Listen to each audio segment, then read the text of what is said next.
The Senate will come to order. The Secretary will call the roll. Senator Buck. Senator Cannizzaro. Senator Daley. Senator Doñate. Senator Dondero-Loop. Senator Flores. Senator Goycochea. Senator Hammond. Senator Hansen. Senator Harris. Senator Krasner. Senator Lang. Senator Neal. Senator Wynn. Senator Orenshaw. Senator Pazina. Senator Scheibel. Senator Seifers-Gansert. Senator Spearman. Senator Stone. Senator Titus. Senator Cannizzaro. Thank you, Mr. President. Please mark Senator Spearman excused. Thank you. Let the record reflect there are 20 senators present.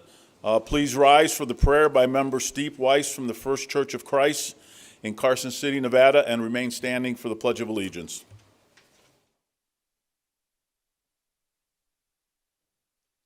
Hello, senators and citizens. We read in the book of Isaiah, "The Lord is our judge. The Lord is our lawgiver. The Lord is our king. He will save us." Let's pray. Dear God and Father, guide us today in humble service to the people of Nevada. May we reflect the qualities of your ideal government, such as your wisdom, your goodness, mercy, and justice. May we exercise our ability to discern truth today. Help us to be willing to correct or leave behind imperfect modes of human will in favor of your perfect, intelligent love, which casts out fear that would hold us back. When progress seems impossible, show us how to move forward with selfless patience and enduring faith. We give thanks that because of your unconditional and endless love for all humanity, we can go forward today appreciating and respecting each other. And we thank you for freely providing everything we need to do your good will in these proceedings today. Amen. I pledge allegiance of the United States of America and to the republic for which it stands, one nation, under God, indivisible, with liberty and justice for all.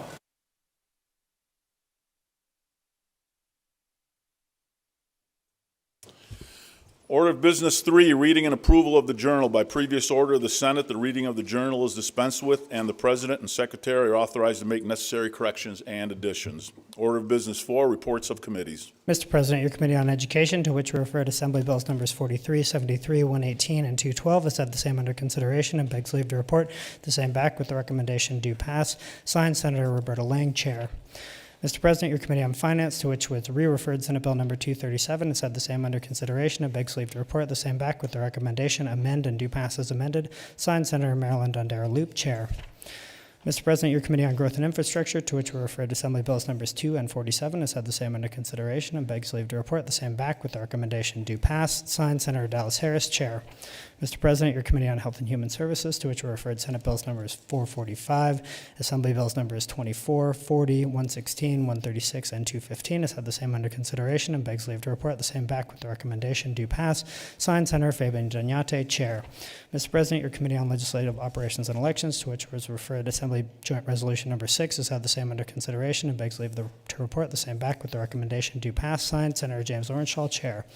Mr. President, your Committee on Natural Resources, to which were referred Assembly Bills numbers 19, 131, and 162, has had the same under consideration and begs leave to report the same back with the recommendation do pass. Signed, Senator Julie Pazina, Chair. End of reports. Thank you. Order of Business 6, messages from the Assembly.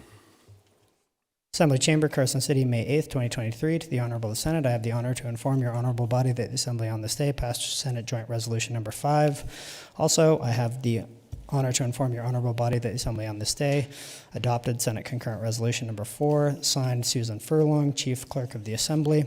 Assembly Chamber, Carson City, May 10th, 2023. To the Honorable Senate, I have the honor to inform your honorable body that the Assembly on this day passed Senate Joint Resolution number 7.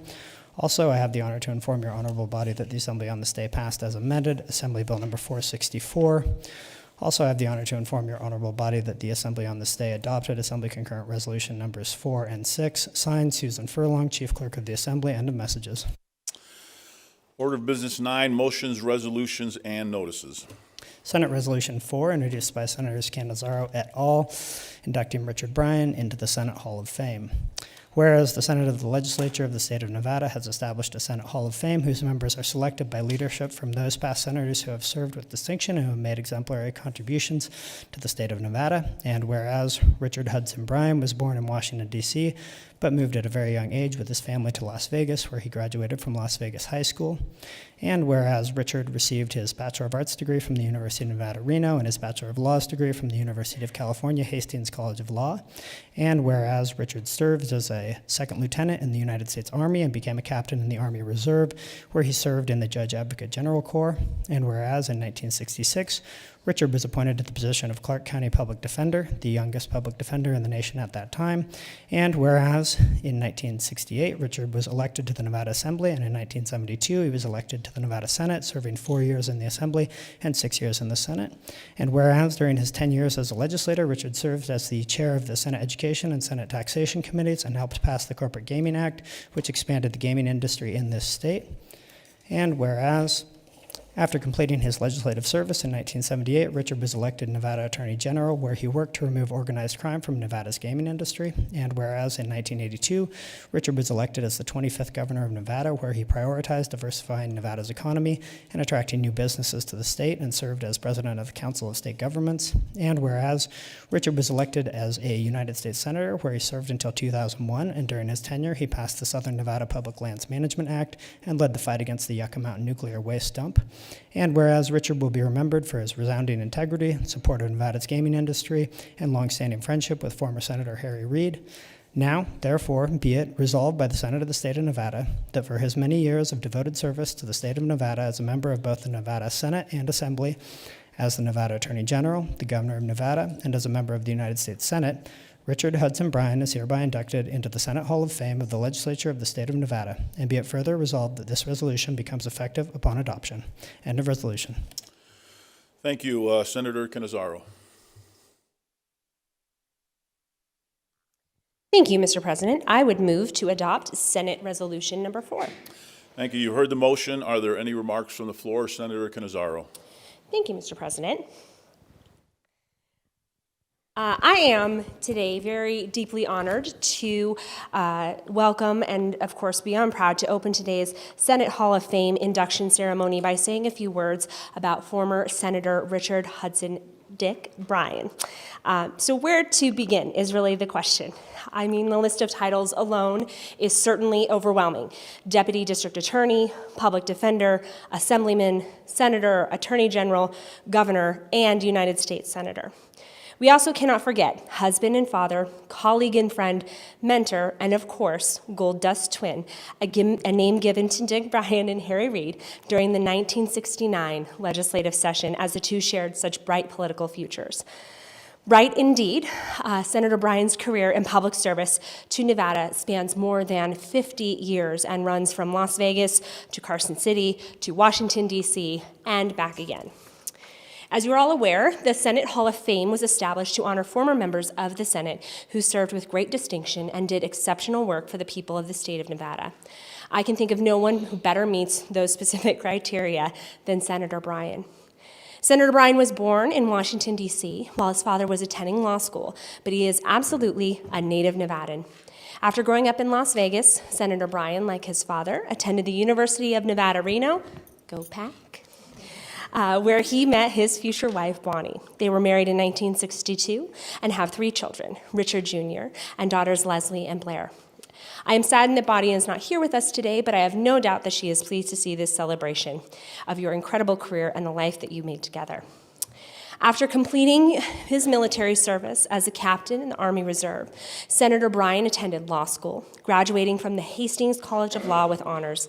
He then promptly headed back to Nevada, where he was admitted to the bar at 26 years old, and within 2 years was appointed to the newly created position of the Clark County Public Defender, the first in the state and the youngest public defender in the country. Senator Bryan was elected to the Assembly in 1968, where he served 2 terms before moving to the Senate in 1972. He served in the Senate until 1978, when he was elected Attorney General for the state of Nevada. A review of the bills he sponsored shows us a legislator deeply concerned with criminal justice, but also with prison reform. A legislator committed to ethics in government and consumer protection. And a legislator who fought to see Nevada's natural treasures protected and preserved for future generations. One also finds that Senator Bryan co-sponsored many pieces of legislation with his friend and colleague, Senator William Raschio, a testament to Senator Bryan's willingness to work across the aisle for the betterment of our state. One final special note, while it did not pass, in 1975, Senator Bryan sponsored a resolution directing the Board of Regents to study creating a law school at the University of Nevada, Las Vegas, and clearly he knew a good idea when he saw one. It should surprise no one then that Senator Bryan was also instrumental in the creation of the William S. Boyd School of Law. Senator Bryan is perhaps best known for working alongside his Gold Dust twin, Senator Harry Reid, to ensure that Nevada's gaming industry would be well-regulated and free of criminal influence. Similarly, they spent years fighting to keep Nevada from becoming the nation's nuclear waste dump, and today the Yucca Mountain Project is no more. In these short remarks, I have been able to note really only just a few of the major highlights of Senator Bryan's life and career.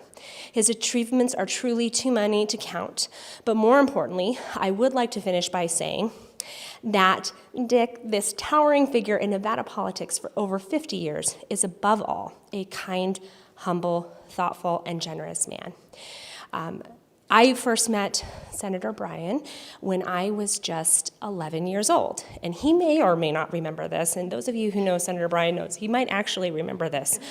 But we were at a Lyon County fair, and my aunt and uncle who lived in Yerington, who were huge fans of Senator Bryan, had invited us to attend this political picnic of sorts, and a very precarious 11-year-old me was so excited to meet Senator Bryan, and he was so kind to really take the time to actually talk to me and to ask me questions and to delve into my educational pursuits and what I was interested in, and I remain ever appreciative of that and cherish that memory very much.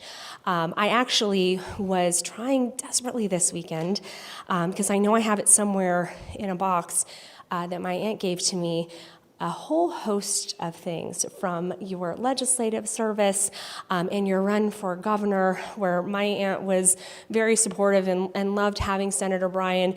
And even to this day, I think the one thing that if you've ever met Senator Bryan, you know is that if he's met you once, he will remember you and remember all of those memories. And I think that that is just truly a testament to the kind of person that he is. And we are so lucky to have you served in this particular body. And I am so pleased to have you with us today. It is truly my honor to begin this Day of Hall of Fame inducting you into the Senate Hall of Fame.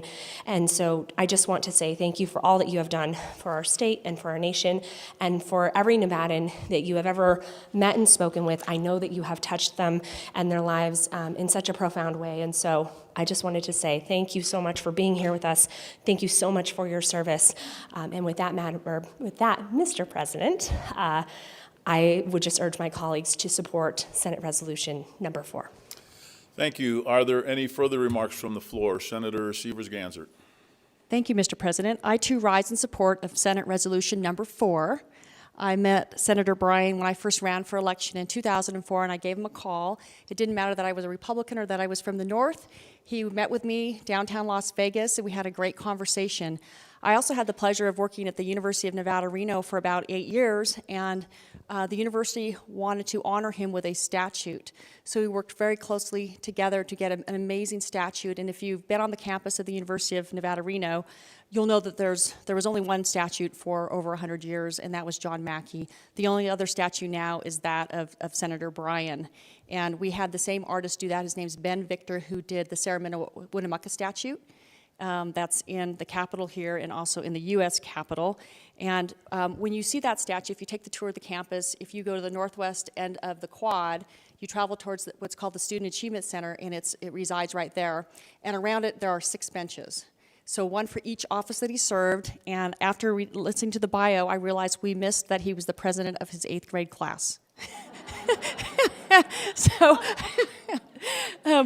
and you know, again, when you heard his biography, he's had a lifetime of public service, you know, even starting in 8th grade, and he was the president of the University of Nevada, Reno. That was one of his first elected offices that was broader than 8th grade, and you know, I just feel so blessed to know you on a personal level and your family, who I admire so much, and I just urge support for Senate Resolution number 4. Thank you. Senator Orenshaw.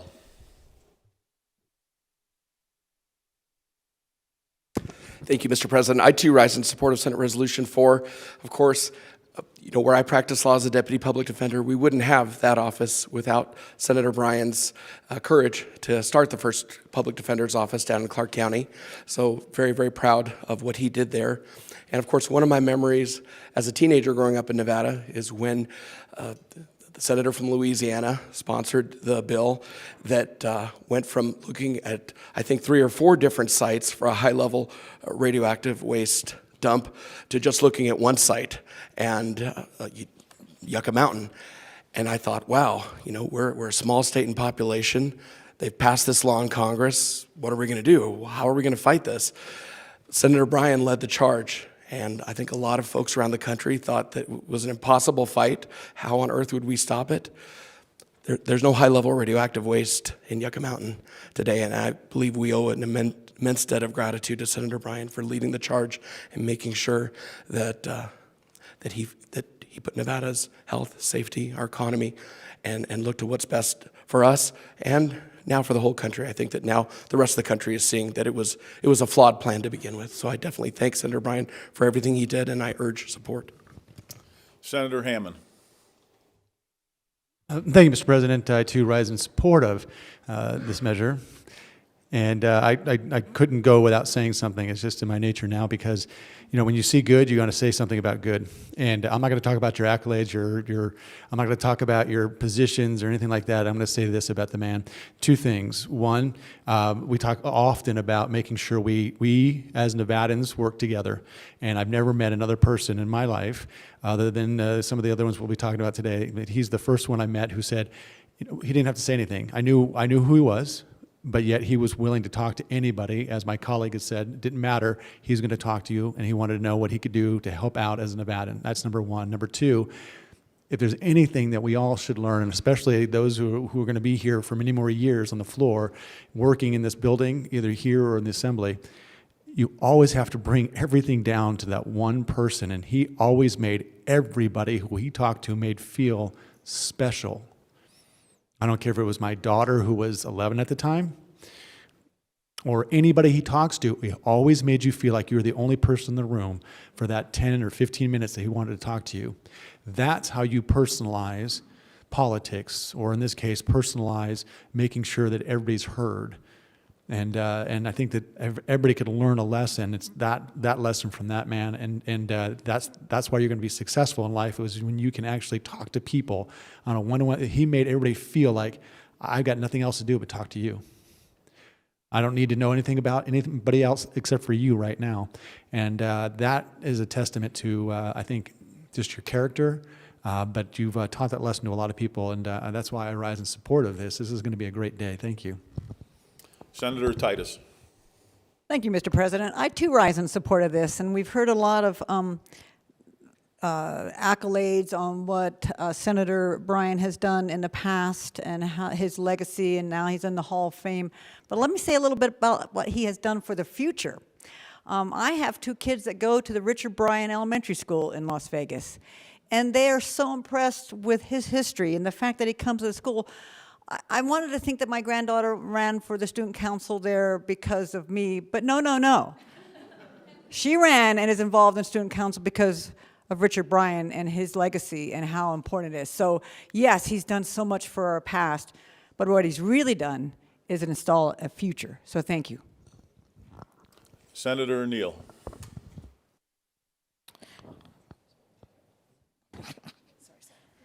Thank you, Mr. President.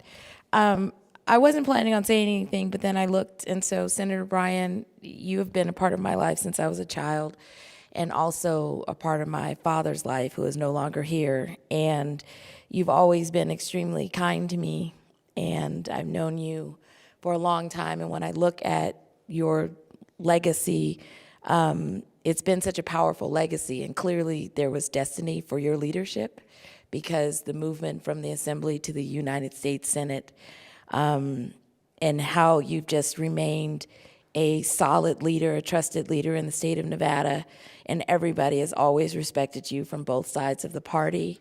And I know that my dad highly respected you and highly believed in you as a leader in the Senate, as AG in the United States Senate, and you were a part of helping so many families in my neck of North Las Vegas. And so I just wanted to say I rise in support of this, and I honor you, and I'm glad that you're still here to have that legacy and have us honor you while you're still in this space. Thank you. Senator Dondero Loop. Thank you very much, Mr. President. And the Donderos and the Bryans go way back. Clear back to Las Vegas High School, once a Wildcat, always a Wildcat. And he wears that proudly on his license plate on his car.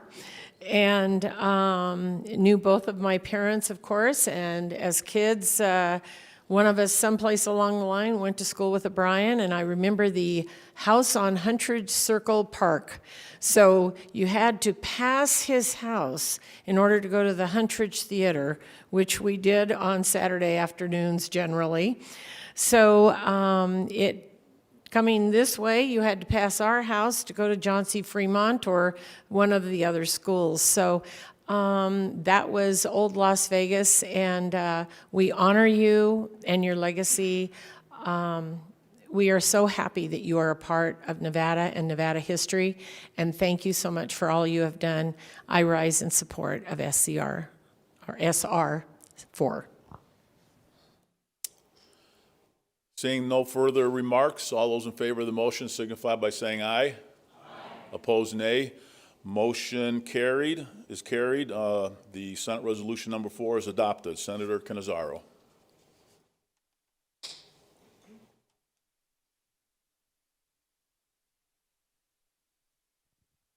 Trying not to roll over toes over here. Thank you, Mr. President. I would request at this point that Senator Bryan be given the privilege of the floor to make any remarks. Very good. So ordered. Senator Bryan. This is where you can say something.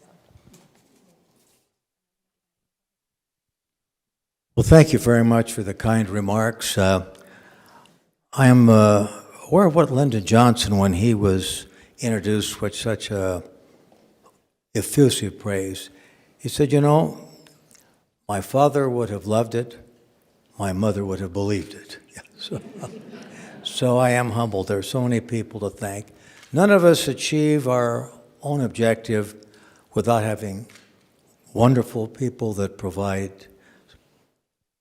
As a child, the foundation that all of us are so dependent upon. But I enjoyed my service in the legislature, but perhaps some, your lieutenant governorship, may not be aware that it was not easy.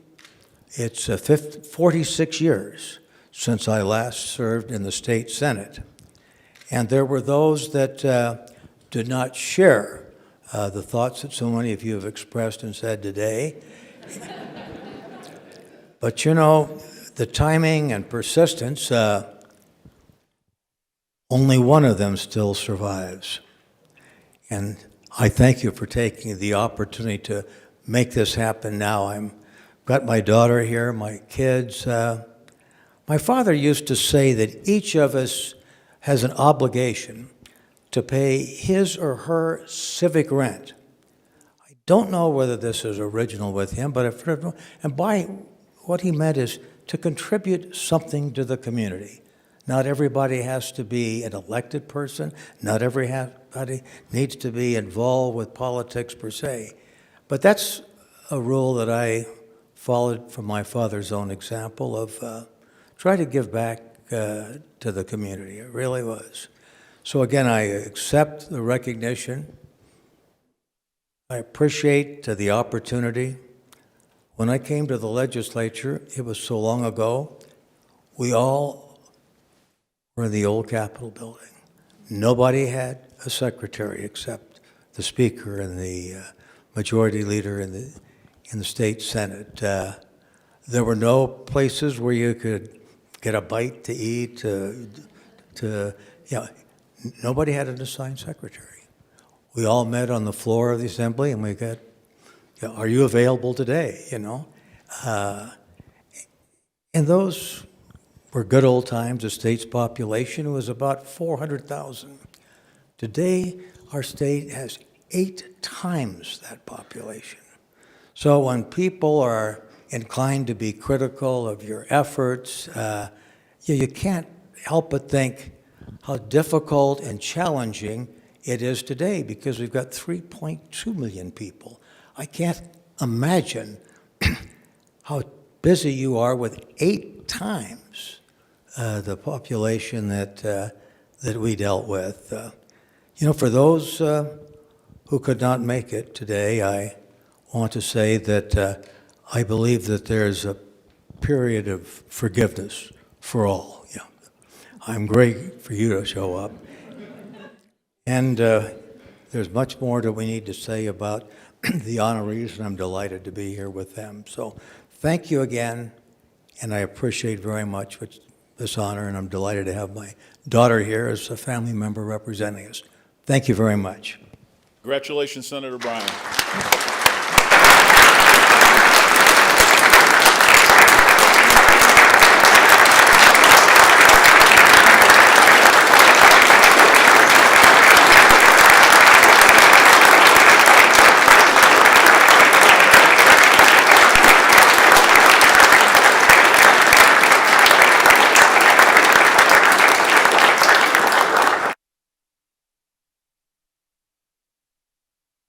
Senate Resolution 5, introduced by Senator Cannizzaro et al., inducting Joseph Paul Hardy into the Senate Hall of Fame.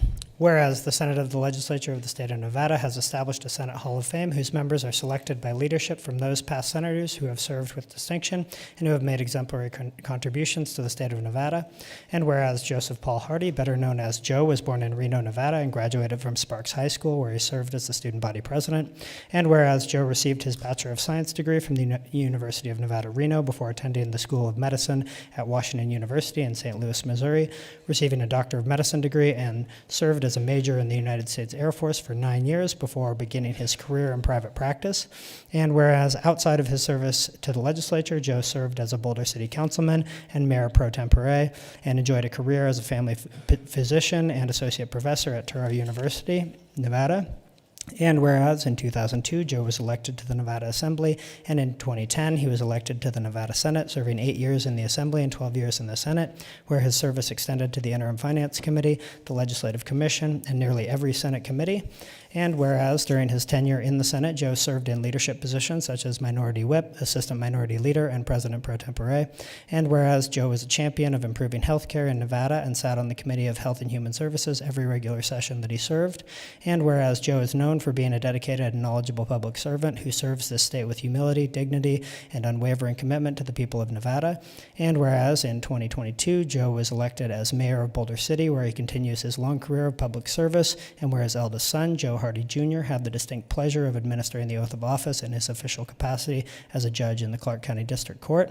And whereas Joe has continuously demonstrated his passion for public service through his elected offices, military service, career as a physician, involvement in the Church of Jesus Christ of Latter-day Saints, and the various other public bodies on which he has served, now, therefore, be it resolved by the Senate of the State of Nevada that for his many years of devoted service to the state of Nevada as a member of both the Nevada Senate and Assembly, to Boulder City, and as a physician, Joseph Paul Hardy is hereby inducted into the Senate Hall of Fame of the Legislature of the State of Nevada, and be it further resolved this resolution becomes effective upon adoption. End of resolution.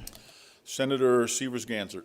Thank you, Mr. President. I move to adopt Senate Resolution number 5.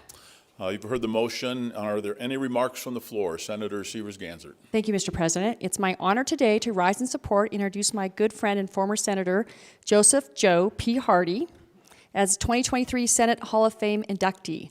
Senator Hardy was born in Northern Nevada and raised in Sparks, where he graduated from and served as student body president of Sparks High School. After completing a mission for the Church of Latter-day Saints in France, he went on to earn a Bachelor of Science degree from the University of Nevada, Reno, and received a Doctor of Medicine from Washington University in St. Louis, Missouri. Senator Hardy served as a major in the United States Air Force. After his military service, he moved to Boulder City to embark on his nearly 50-year medical career. He and his beloved wife, Jill, are proud parents of 8 children, all of whom attended school in Boulder City, and many grandchildren who are now attending Boulder City schools. Before beginning his legislative career, Joe served as a member of the Boulder City Council from 1999 to 2002, where he was chosen as mayor pro tempore. He was then elected to the State Assembly in 2002. While serving there from 2002 to 2010, he honed his policy-making skills in several policy committees, including Education, Health and Human Services, and Government Affairs, among others, while also serving on Assembly Ways and Means. He was named Assembly Co-Minority Whip in 2007. In 2010, Joe was elected to the Nevada State Senate. During his tenure in the Senate, Senator Hardy served in many leadership positions, including Senate Minority Whip in 2013, Senate President Pro Tem in 2015, and Senate Assistant Minority Leader for the 2019 and 2021 sessions. While in the Senate, he also served on the Commerce and Labor, Health and Human Services, and Government Affairs committees, to name a few of his many policy interests. During his 20 years as a state legislator, Senator Hardy's primary concerns were for the people of Nevada and the public health of its citizens. Senator Hardy served on the Health and Human Services Committee during every session of his entire legislative service and as Senate Chair in 2015. While Senator Hardy is well known for his knowledge of medicine, he was also known as someone who studied the craft of legislation. He often rose on the floor of the Senate with an eye towards making Nevada a better state for all. His voice was always compassionate, eloquent, humble, and well-reasoned. Senator Hardy championed many issues during his time in the legislature, including legislation requiring health care plans to provide coverage for prescriptions and prohibiting health insurance companies and health care plans from denying coverage. He also passed legislation to allow law enforcement and certain licensing boards access to the database that tracks controlled substances. Healthcare, veterans' issues, and advocating for education and welfare of children of our state were never far from Senator Hardy's mind. Outside of his desk here in the Senate, it was also widely known that Senator Hardy was often giving of his medical knowledge. Throughout his storied medical career, he was board certified by the American Board of Family Medicine for over 35 years and was twice named Nevada Family Physician of the Year. Senator Hardy was truly a citizen legislator who knew what it meant to sacrifice for the greater good. Senator Hardy has earned many titles throughout his long and distinguished career in medicine, as a community advocate and volunteer, and as an elected public official. The titles of doctor, bishop, and president of his church, assemblyman and senator, professor and associate dean of clinical education at Touro University, Boulder City councilman, and now mayor, and who could forget Doc, as he's well known, and star basketball player in the biennial Donkey versus Elephants basketball game. But today we remember him, or we are honoring him, to add the title of the Senate Hall of Fame member. I also want to add a little more information. Senator Hardy, Dr. Hardy, Doc Hardy, as we would refer to him, always had a smile on his face. He was always willing to work with everyone. And the members of this body who were here when he was serving knew that he carried a little index card in his pocket. And he'd pull out his index card. He had all his bills on there. And we talked about his mastery of legislation, and he always knew there would be a way for him to amend his legislation into somebody else's bill if he wasn't able to pass his bill. He did that many, many times, and he helped others do that. And as part of the role that you served here was as an outstanding legislator, but also as a mentor and also as a counselor. So members of this body could go to Joe because they knew he would give them sound, good advice. And I know I went to him sometimes to ask about different issues that were going on in this legislature. So I'm so grateful to have served with him in the Assembly and in the Senate. And I'm so excited to have him inducted into the Senate Hall of Fame today. Congratulations to Senator Hardy, and welcome. Are there any further remarks from the floor? Senator Cannizzaro.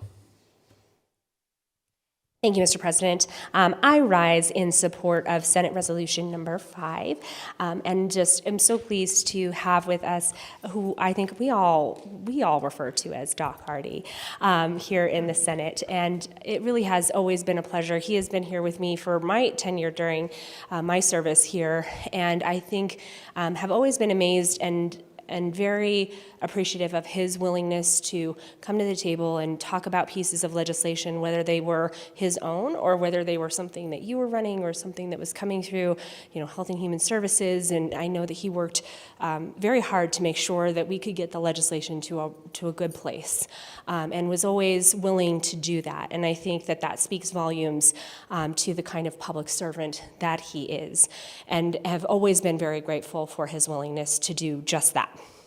Find a bill where maybe his bill could fit into, and to help us all kind of get to a good place, especially when it comes to public health policy. But always has been willing to have open conversations to discuss where things may be, and to ask really good questions. I've sat on the Legislative Commission with him, and have been on the Commerce and Labor Committee with him, and have been before him many times to testify on bills. And he was always someone who, had read the bill that was before him and asked good questions and wanted to know more. And so I think that's exactly the kind of person that we love to have in legislative service, who are trying to find the right balance in policy and the right thing to do for Nevadans. I also would be remiss if I didn't also thank him for, at times, being sort of our resident doctor to help make sure that we were all okay, and whether that was checking in just to make sure, hey, how are you doing? Is everything okay? How are you feeling? Or on the rare occasion where we needed a little bit of advice, to be able to provide that in such a kind way. And so I just want to say thank you for all of your public service and for being here with us today, and just congratulations on your induction into the Hall of Fame. I have enjoyed our service together, and I know this body misses you very much, in both your leadership and ability to help us navigate some of those issues that come before us. And so I rise in strong support and would urge my colleagues to also support Senate Resolution number 5. Thank you, Mr. President. Senator Orenshaw. Thank you, Mr. President. I rise in support of Senate Resolution 5. I've got very fond memories of serving with now Mayor Hardy. There was a time when he was a little upset at me. He felt that I voted no on his bills a little too much, and he called me Norenshaw. He said, "Are you going to vote no today on my bill, Norenshaw?" But we got over that. I was very proud in 2009 when he and I served in the Assembly together. He and I co-sponsored legislation to mandate health insurance coverage for children on the autism spectrum. He was the only physician legislator who co-sponsored that with me, and I know it was a big leap of faith for him because he didn't love the idea of another mandate in statute, but he felt that it was something that was really good, and I was proud to have you as a co-sponsor. And then Mayor Hardy and my mom served together in the Assembly, and speaking about his medical skills, there was a period when my mom was having an issue where her hands were getting numb, and she didn't realize she'd cut her finger till she saw the blood. She didn't feel it. And Dr. Hardy counseled her, like, Jeannie, this could be something serious. You need to get it looked at. And she got it looked at, and they told her if she hadn't gotten it looked at and then had surgery on her spine, she could have become paralyzed. So he's a wonderful doctor, wonderful legislator, wonderful friend, and I didn't vote no all the time. Thank you. Senator Stone. Thank you, Mr. President. I proudly stand and rise in support of SR 5.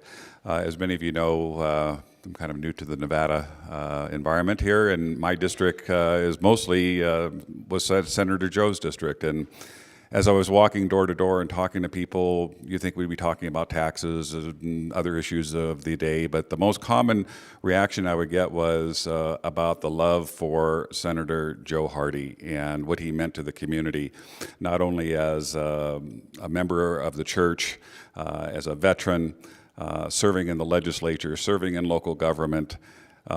This man always seems to want to give back. And when you talk to his patients, I think he delivered half the state of Nevada, because a lot of people that I ran into said, Dr. Hardy delivered me, and talked about the personalized service as he was known as Doc.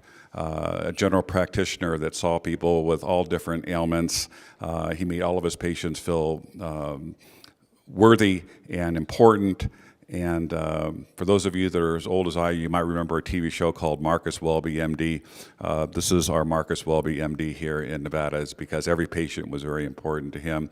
My only regret is that I didn't have the opportunity to serve with you, Senator Hardy, but I will say that in all the years that I've been in office, there's been a few people that I like to call mentors, people that I can call on to give me good advice on how to better serve people. And sir, you were at the top of that list. And I really appreciate you. And my friends, as you've heard me say before on this floor, that in the scheme of things, life can be considered very short. But today, we are going to memorialize and recognize today, forever, Senator Hardy into this Hall of Fame. A good name that will be known today and will be known for millennia to come. It's an honor to have you here today, sir, and to induct you into the Hall of Fame. Thank you. Senator Hammond. I rise in support of SR 5, and I'd like to talk to my good friend, Joe, move out of the way. Jill. You know, without Jill, you don't have Joe. You never saw Joe in the building without Jill being in the building as well. Very rarely did I ever see them, and so the two come together. But I'll say this about, now that I've spoken something nice about Jill, and love you to death, and my kids are the ones who love you more than Joe, but I'll say this about Senator Dr. Hardy. Thoreau once said, as if you could kill time without injuring eternity. Here's a man who knows exactly what that means. He doesn't waste any time. He's never stopping.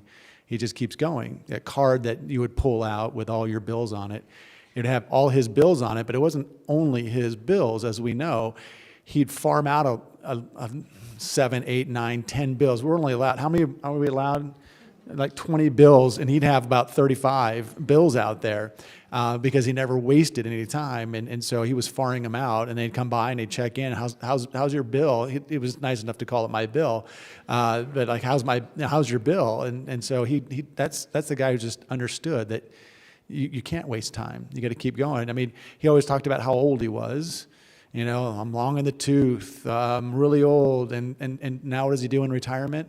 He becomes the mayor of his town because he loves his town, he loves his civic duty. That's the kind of person he is. He just keeps going because he doesn't want to waste his time that he has here and the people that he's around. He doesn't waste his time with, you know, he doesn't waste his time with the trivial matters of the day. He cares about the big picture. So he's always careful to make sure he develops that relationship with people.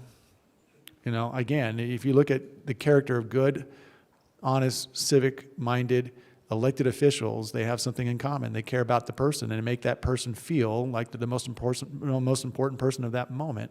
And there's another example of it, Doc Hardy right here. And in closing, I'll say this: if there's nothing else I've learned from you, you know, I've spent 2 or 3 sessions on judiciary where I felt like, I remember I had Senator Hutchison and I had Senator Brower on each side, and after one session, I felt like I'd taken 1 year of law school because all they did was tell me everything that I didn't really want to know, but they just kept telling me things. Doc Hardy, I feel like I've gotten at least a little bit of medical school, and so the only thing I know, and I'll close with this, if you guys need any medical advice and you are stupid enough to come to me, I'll pass this along to you. It's to a leave twice a day for 2 weeks, and you're done. Doc Hardy, if I get nothing else from you than that, then I'm ready to go out in the world for the next 20-something years. So thank you, and I get our rise in support. Senator Neal. I rise in support of Senate resolution. So I just wanted to quickly say I've become super fond of you, Doc Hardy. My first time serving with you was when my first session on the Senate, and I was vice chair of Senate Commerce and Labor, and I think my R-leaning tendency showed up. And I think if my colleague was here from Senate District 1, I think more often than not, we were siding together to kill a about 3 or 4 bills in her committee. And I was probably running the risk of getting in trouble because for whatever reason, I was thinking what you were thinking. I hate this bill. And that relationship really helped me to see how methodical you are and consistently. And I think we built a friendship from those experiences on Zoom, and then also when we finally got a chance to sit in the committee room. But I like how you think, actually. And it's been the weird relationship in this building of me being a D, but having our leans on certain policy. And so I'm so glad you're being honored and that you're now mayor of your city, that you won't allow to grow any further than what it is. But I appreciate it, and thank you, and I honor you for being here and being a friend to me. Thank you. Senator Buck. Thank you, Mr. President. I rise in support of Senate Resolution 5. Senator Hardy is such a special person. My first session was during COVID, during the height of COVID. He dedicated an hour each day from 5:30 to 6:30, Jill and him, to helping me through the session every evening. And sometimes when the going would get rough, he'd be like, come on, we're going on a field trip. And they'd take me for a drive all over northern Nevada, and I got to experience that with them. Such an amazing, genuine couple. He's a mayor, senator, professor, doctor, husband to Jill, father to 8, grandpa. He's just beloved. He's a mentor of mine. For that, I will be forever grateful. He's such a lifeline. I always know I can call him. In fact, just a couple of days ago, somebody was having trouble getting their PA license, and so they're like, call Doc Hardy. Oh yeah, okay. And sure enough, magically, she got her license. He's just an amazing lifeline. And Nevada is better because of him, because of his service. And I urge my colleagues to vote yes on SR 5. Senator Harris. Thank you, Mr. President. I'm just going to tell one quick one. Over the last election season, I was fortunate enough to have a group of students, young political leaders from Kenya and Botswana come visit, and I was having trouble getting some of the Republican campaigns to respond to my calls, but not Senator, Dr., and soon-to-be Mayor Hardy. He and Jill opened their home to this group of strangers, and true to Doc Hardy form, I had given him a couple of things I wanted him to talk about, and he didn't mention any of them. He went off and did his own thing, and he and Jill were just so kind to them. It was my first time in his home, and I certainly hope it's not the last. Very welcoming to his town of Boulder City, and I know that it's an experience that they will take with them, and that I took with me for the rest of my life, and I just really appreciate who he is, not to mention his sense of humor, which I don't think we've mentioned enough. He's a very funny guy, and not just funny looking. Yeah. But I think that all of you in this space who know him very much understand what that experience must have been like for a group of young political leaders from a different country to come on into Doc Hardy's home and hear a bit about what he does and why he does it. So thank you for that.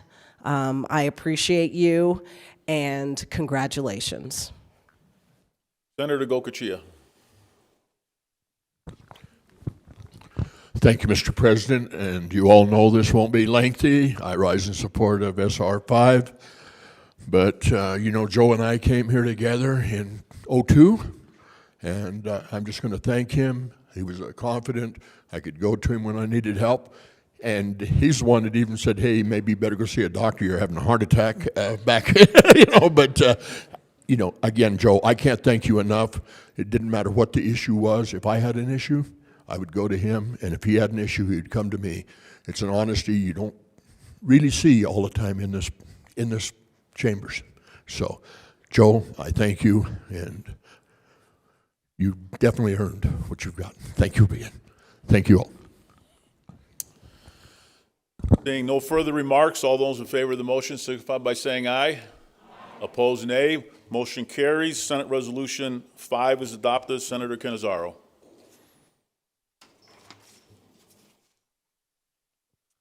Thank you, Mr. President. I would request that Senator Hardy be given the privilege of the floor to make remarks. So ordered. Senator Hardy, you have the floor.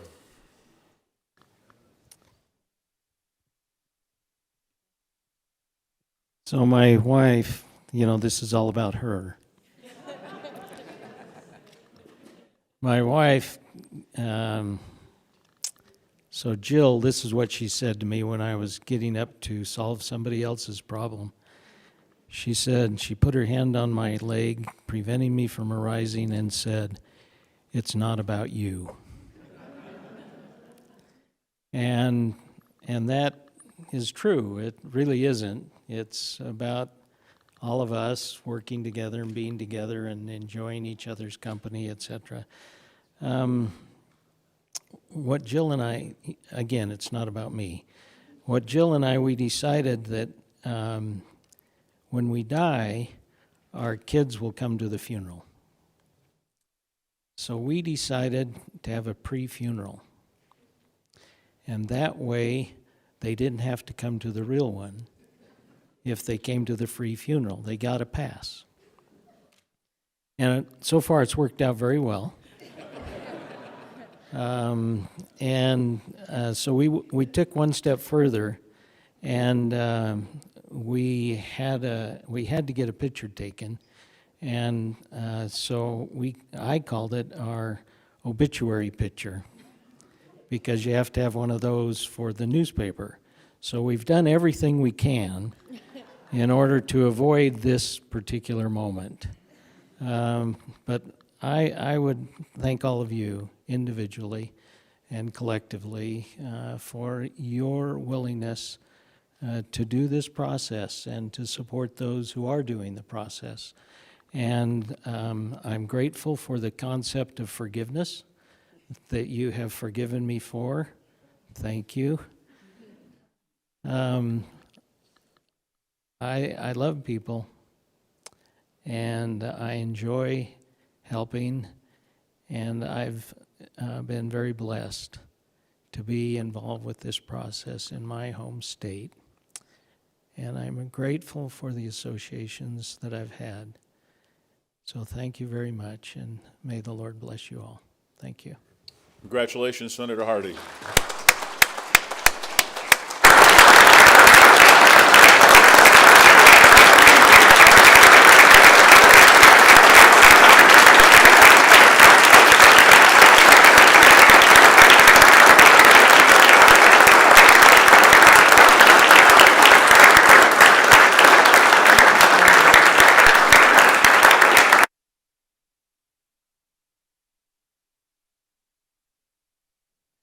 Senate Resolution 6, introduced by Senators Cannizzaro et al., inducting Claire Jessie Clift as an honorary member in the Senate Hall of Fame.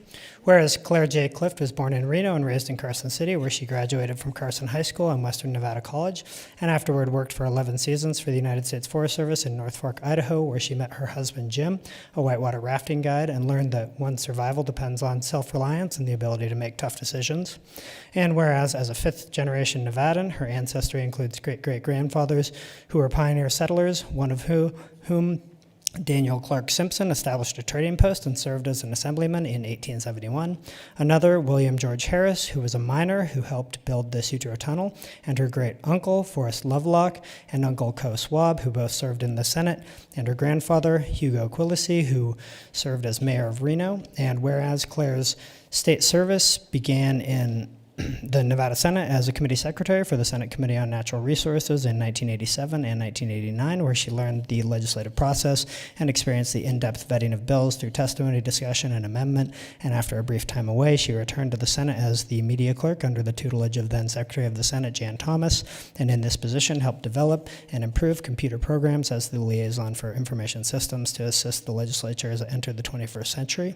And whereas upon the retirement of her predecessor, Claire Clift was appointed as the Secretary of the Senate, continuing a long-standing tradition of holding an elected position of public service in her family, served as Secretary of the Senate during 9 regular sessions and 15 special sessions, which included the Senate's first impeachment proceeding against a state constitutional officer, and with the support of legislative leadership, helped effect statutory changes to employment practices of session staff that affected salaries, retirement vestment, and opportunities for legislative staff to transfer employment to the state's classified service.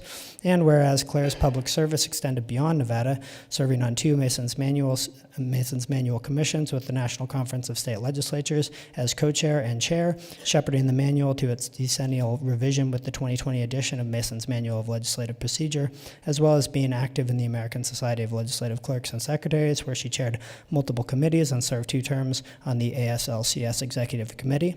And whereas Claire Clift is remembered for her poise, professionalism, and confidence, was well respected by all who worked with her, and always kept the interests of the Senate and legislature at heart.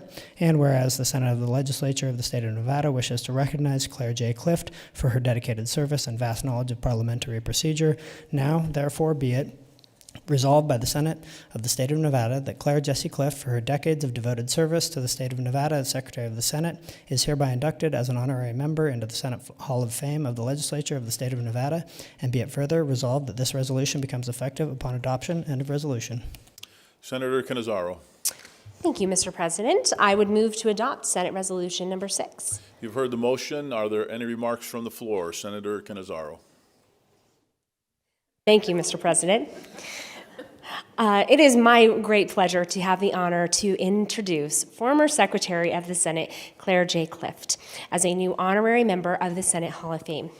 Claire becomes just the 4th honorary member that this body has inducted, and the first honorary inductee since 2001. This is indeed a very rare honor, but one that I could not be prouder to support. Claire J. Clift was born in Reno and raised right here in Carson City, one of 5 children of Edward August Jesse Jr. and Maisie Harris Jesse. Claire attended St. Teresa of Avila Catholic School and graduated from Carson High School. She studied agriculture at Western Nevada College before moving to North Fork, Idaho, to work for the United States Forest Service, where she worked for 11 seasons. While working in the Salmon National Forest in Idaho, Claire met her husband, Jim, who was a whitewater rafting guide. Claire is a 5th-generation Nevadan with roots dating back to the 1850s. Her great-great-grandfather, Daniel Clark Simpson, served in the Nevada Legislature, representing Eureka County. Her grandfather, Hugo Quillisi, served as the mayor of Reno in the early 1960s. Her great-uncle, Forrest Lovelock, served in the state senate, and her uncle, Chester Co. Swope, was a long-term assemblyman and state senator, and is also represented in the Senate Hall of Fame. So there you go. Claire's commitment to public service in the Silver State indeed runs deep. Claire was first hired by the Senate as a committee secretary for the Senate Committee on Natural Resources for both the 1987 and 1989 sessions. After a brief break in the Pacific Northwest, Claire returned to Carson City and served as the Senate's brand new media clerk for the 1997 and 1999 sessions. In this position, she helped to develop and implement new and improved computer programs as the liaison for information systems, which helped drive the legislature into the 21st century. Claire was then selected as the Secretary of the Senate in 2000. She served as the most distinguished Secretary of the Senate from the 2001 session through the 2009 session. She then returned as Secretary for the 2015 session and served every session thereafter before retiring after the conclusion of our last legislative session. Claire's interest in parliamentary procedure and public service extended beyond Nevada with her involvement in the National Conference of State Legislatures. She served on 2 Masons Manual commissions, assisting with the decennial revisions of the Masons Manual of Legislative Procedure. She was unanimously elected as chair of the commission in 2019 and was an integral member in the creation of the 2020 edition of the manual. Claire was also an active member of the American Society of Legislative Clerks and Secretaries, a network of legislative professionals that is critical to the development of new clerks and secretaries. Claire is known for her comprehensive legislative knowledge, and I'm sure that we have all experienced that in depth, as she is recognized nationally as an expert in parliamentary procedure. Claire is a proven leader who is well respected for her poise, professionalism, and confidence as the Secretary of the Senate.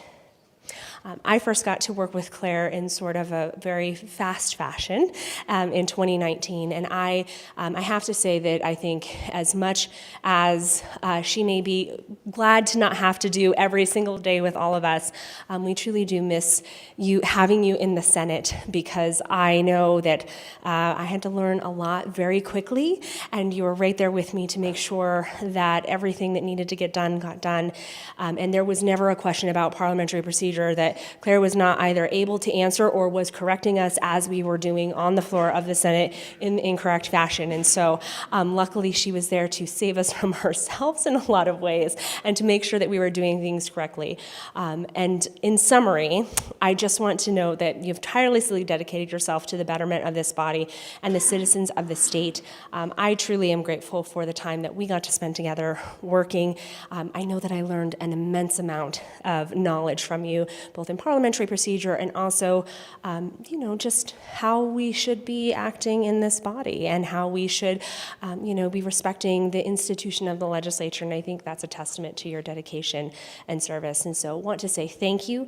I am honored to have the opportunity to be part of this induction to the Hall of Fame. And just want to say congratulations and thank you again for being here with us. Senator Severs-Gansert. Thank you, Mr. President. I too rise in support of Senate Resolution number 6, and I have been honored to serve, or was honored to serve with Claire for many years, but she served for so many years beyond that. And I just learned in the bio, 5th generation Nevada and her contacts in the state. My family's been here for a long time too, and I think some of my relatives probably served with your relatives long ago from the rural counties. And as the Senate Majority Leader mentioned, her knowledge of process and procedure is unmatched, and she always made sure that we were following the correct process and would let us know if we were going astray. She's a perfect example of nonpartisan staff and how well nonpartisan staff works for this body. Again, every time something would come up, you could always rely on her. She knew exactly what the answer was for any questions that would arise. And, it was also mentioned about the respect for the institution and the decorum and how we operate here. And that's part of why we have such a successful body and why the United States is so successful, because we treat each other respectfully. And I'm grateful that you set that stage and set the precedent here in this body when I was here and years beyond. So I congratulate you on this induction. Thank you. Senator Scheibel. Thank you, Mr. President. I also rise in support of this resolution and want to thank Ms. Cliff for coming back to join us today and express how much I appreciate her leadership and how much I admire Claire. And in my very first session in 2019, as we were all rapidly trying to get up to speed and learn parliamentary procedure, we developed a little bit of a shorthand. If we didn't know how to do something, but we needed an answer that was firm and we knew it was correct, we would go to her and come back and say, I got this clarified. And I have been clarified a couple of times on the floor of the Senate or off the floor of the Senate. And those are memories that I take with me and I cherish, because the truth is that I want to be Claire when I grow up. And in 2019, I chaired the Natural Resources Committee, where all of the great leaders start. And she was a secretary, obviously. And it took me a while to get my feet underneath me, and I'm still working on it, of course. But in the 3 sessions that I've been here, and as I've graduated to chair the Senate Judiciary Committee, I've asked, who could I model myself after? Who would I like to emulate? And Claire Clift is one of those people. And when I first started trying to emulate Claire Clift, I asked myself, how does she command that respect on the Senate floor? And her knowledge of the procedure, her knowledge of the process absolutely is part of it. But I think I figured out the secret, and I'm willing to share it with all of you. And it's that she really believes in our success. And the reason that Claire learned everything that she did and spoke with such confidence and kept us so focused on our job was because she wants all of us to succeed. And she never wanted anybody on this floor to make the wrong motion or to do things in the wrong order. And it's also why she would talk to us off the floor and why she would answer our questions in advance and explain how something should be done and why it should be done that way, so that when our constituents log on and they watch this, very impressive looking body full of people in suits saying all of these fancy legal words, and we look like we know what we're doing, that's because of great leadership. And so I try to emulate that and try to help, my committee members and my colleagues succeed. And so one day, if I can be half the leader that Claire is, I'll consider it a success. And I'm so happy to support inducting you into our Hall of Fame this year. Senator Hammond. For the trifecta, thank you. I haven't spoken this much this session ever, so this is great. But I couldn't pass up the opportunity, right? This, by the way, this is on the record, right? It is, right? Right? This is on the record. I get to say, Claire Bear.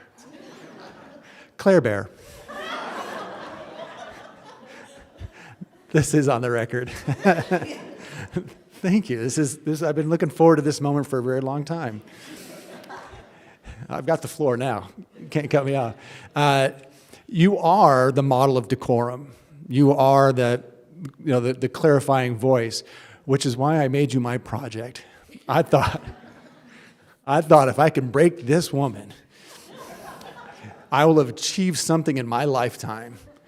So there was nothing more important to me than to make you laugh or smile or get you off your game a little bit. And I can remember the one time I did, and it was a glorious day. It was amazing. And I tell you, I was there in 2015 when you were brought back, and I thought, everybody talked about everybody talked about you. This is going to be run efficiently, and I couldn't wait for that. I love efficiency, but I also love a challenge. And so I just love her because I love to be around people who are always happy, and she was always happy, even though she may have had that stern look on her face. I knew bubbling underneath there was somebody who just really, really loved and had a good time. It was just loved life. And so remember that one day, though, I got you to break a little bit? I try to do it with you today. When you call out my name, just as you call out my name, I say yes before you get it all out. And you broke. You couldn't say anything for a few seconds. And I'm like, that's a good day. I couldn't say anything else. So it's on the record now. I get to put it all on the record. I've really enjoyed my association with you, Claire, and I am really happy for you for this. This is an amazing dedication to you, your life, and your life achievements and all the things that you've done, and I appreciate it. I'm glad your husband's here to see this. I'm glad you brought a lot of family here. One, because I wanted them to hear everything I had to say.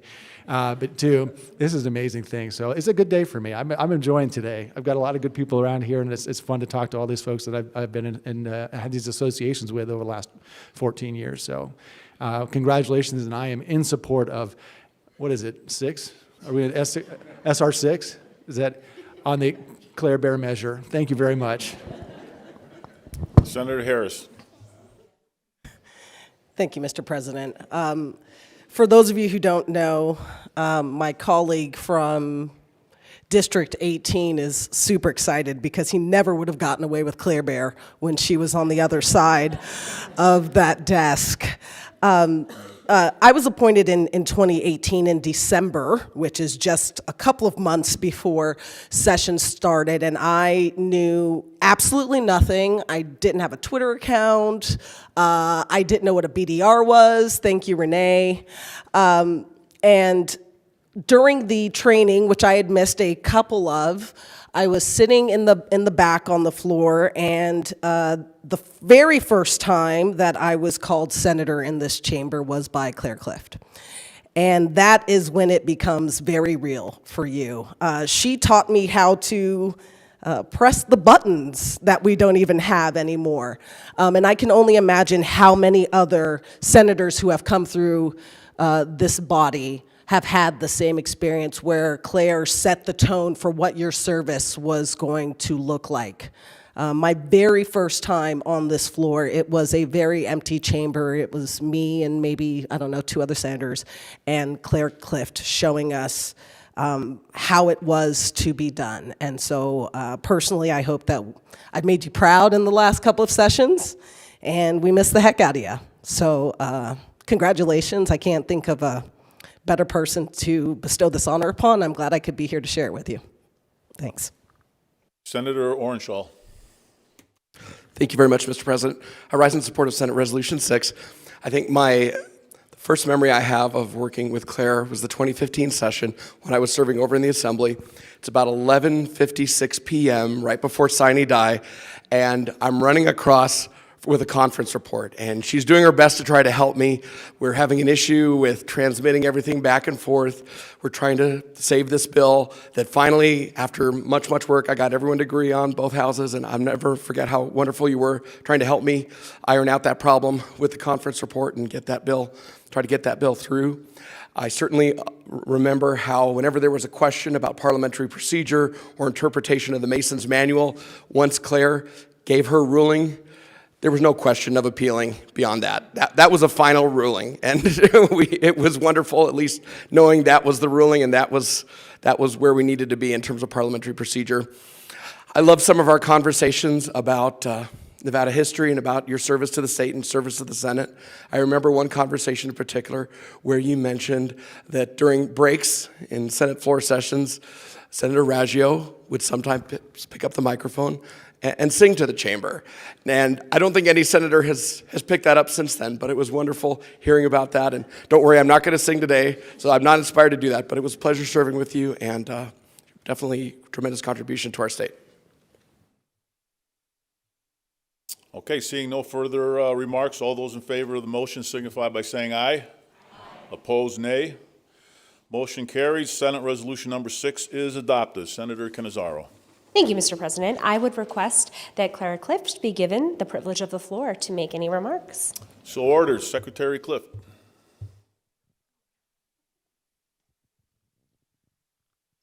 Thank you, Senators, for this incredible recognition and honor today.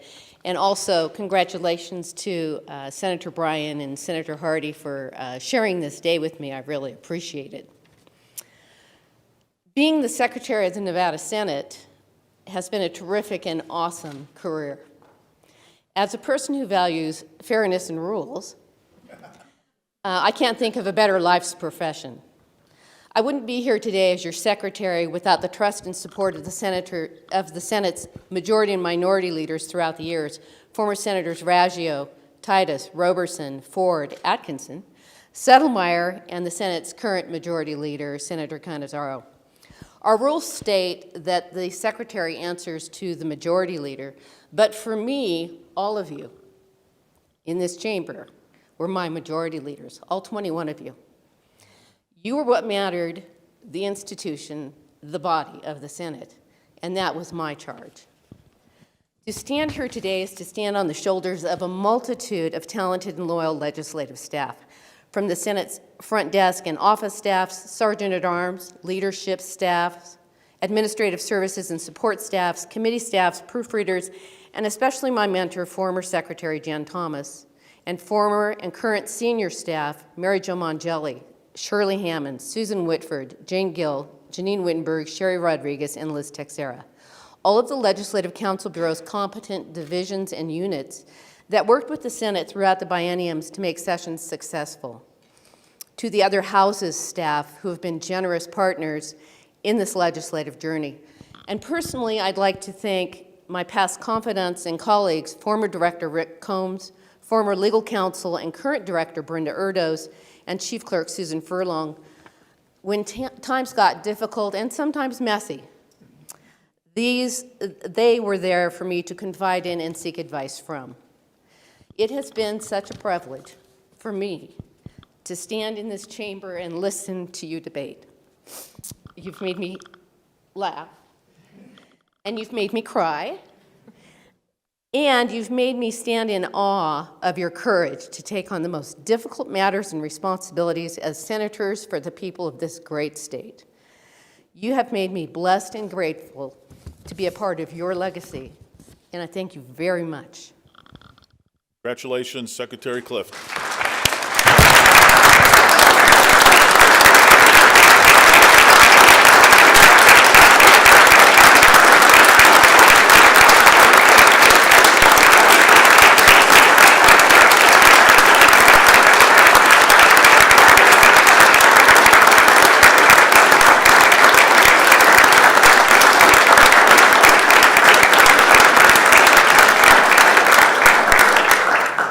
That concludes Order of Business 9. Order of Business 16, remarks from the floor, introduction of guests. Who would like to go first? Senator Dondero Loop. Thank you very much, Mr. President. And this has been a wonderful day, and I am very pleased to introduce my guests with you that are sitting behind me. I'll start with my sister-in-law, Molly Dondero, who spent 10 years here in this institution, and many of them at the front desk with Claire. And so it's my pleasure to introduce her and thank her for her service. And then I'll introduce my oldest brother. I don't know, that just sounds wrong, right? But if I say my big brother, it doesn't. He's not really the tallest. So Mike Dondero, who spent more than 50 years as with the U.S. Forest Service and Nevada Department of Forestry. And so I'm really happy to have them today. And thank you very much for the honor of introducing them. Senator Lang.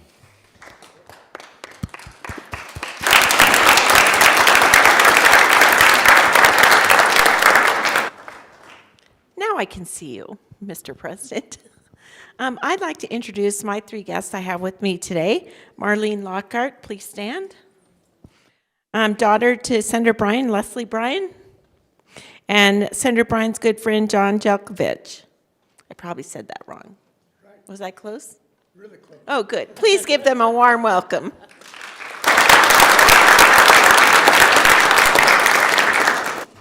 Senator Scheibel.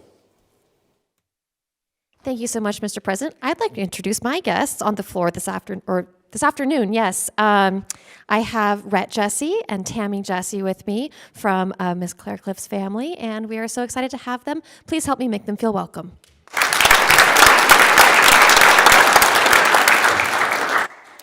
Senator Donate. Thank you, Mr. President. I also have a few guests with me today. We have Ms. Shelley Capurro and Mr. Keith Lee. We've seen them in this building. They have a legacy with them, and they're here with Senator Bryan's family, so please join me in welcoming them.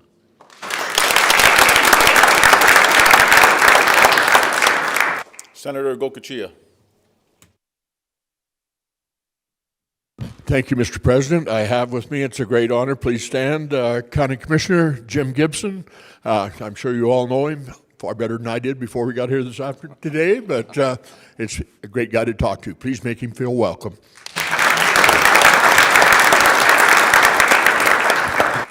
Senator Sievers-Gansert. Thank you, Mr. President. I'm honored to have with me today, of course, Dr. Joe Hardy, if you want to stand up. Jill Hardy, who we spoke so highly of. Joe's brother, Rob Hardy. And Leah Casper, his daughter. And then Joe had extended a special invitation to current Chief of Staff Ben Kiekeffer and former Minority Leader James Settlemeyer. Please make them all feel welcome.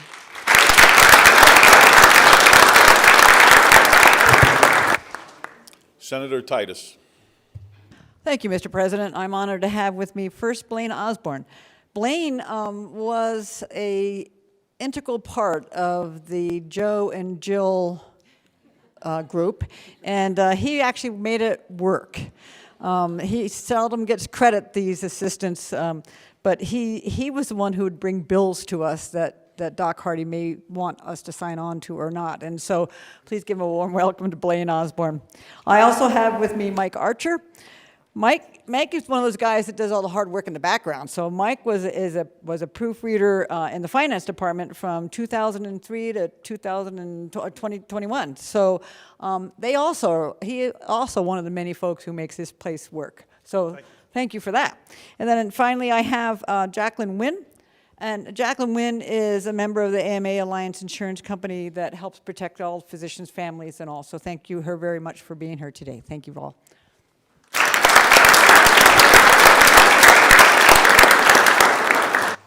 Senator Orenshaw. Thank you very much, Mr. President. Mr. President, I am very lucky to have guests with me today and also seated with my colleague who's absent today from Senate District 1. I'm very, very fortunate to have someone many of us know, Renee Yeckley, former Senate legal counsel, worked for many years in our legal division, and I know has helped many of us and with our bills and with opinions and amendments and just being a good friend and confidant to all of us who've had the opportunity to serve here. I've also been very lucky to have a good friend from Southern Nevada, Monica Muradikan, who I didn't mispronounce. Somebody with a name like Orenshaw shouldn't mispronounce someone else's name. Very lucky to have Monica here. Catherine O'Mara, Greg Ferraro, Dr. Mitch Foreman, Dr. Weldon Havens. I would ask everyone to please stand. I'm very lucky to have them here today for the Senate Hall of Fame, and I'd ask everyone to make them feel welcome.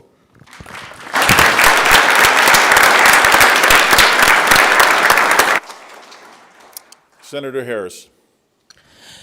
Thank you, Mr. President. If you would like to stand, please. I have Miss Anne Marie Boyle, Miss Mary Jo Mongelli, and Shirley Hammond here with me. They worked with our esteemed Secretary Claire Clift throughout their long history of service to the state of Nevada, and I was hoping you all would join me in making them feel welcome.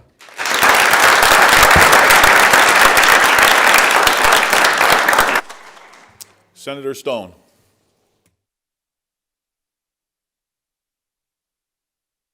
Thank you, Mr. President. I'm also pleased to have here Dominique Etchogian, I hope I am saying your name right, who was Senator Bryan's intern. We're delighted to have you on the floor of the Senate with us here today to celebrate these inductees. Thank you for being here.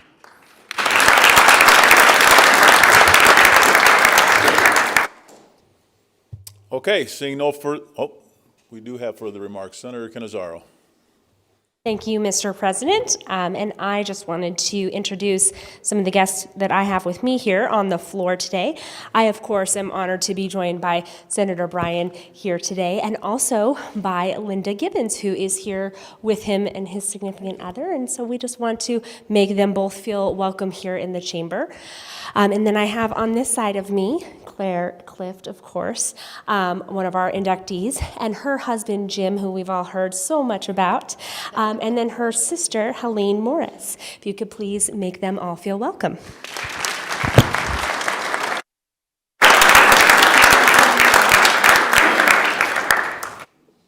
Senator Neal. All right. Thank you, Mr. President. I needed to introduce my guest. I didn't really. Anyway, okay.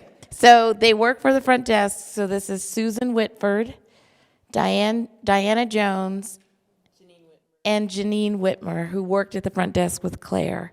And so I wanted to have them stand up and recognize them as guests for the Hall of Fame today.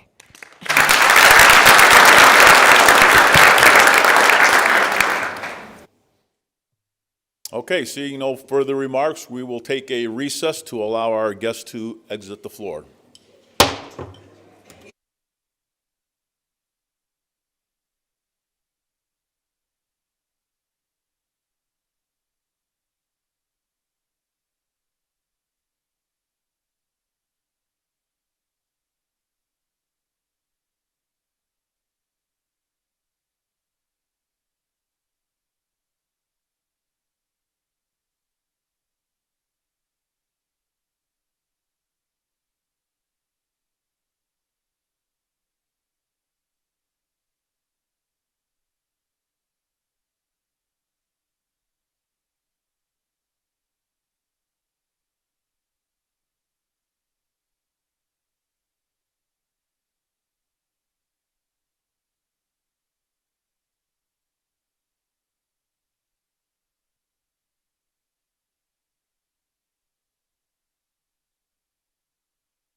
The Senate is back in order. We are on order of business 9, motions, resolutions, and notices. Senator Cannizzaro. Thank you, Mr. President. We have a large number of bills that the Finance Committee has voted to introduce in the Senate today.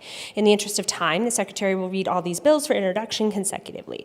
When the reading has been completed, Senator Dondero Loop will move that all these bills be referred to the Committee on Finance in one motion. If anyone objects to a referral, that can be addressed after the reading. Senator Dondero Loop.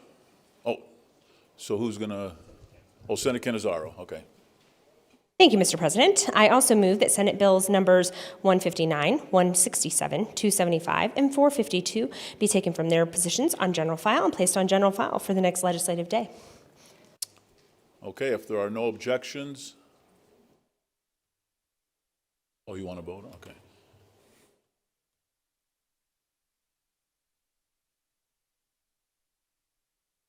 Okay, if there are no objections, so ordered.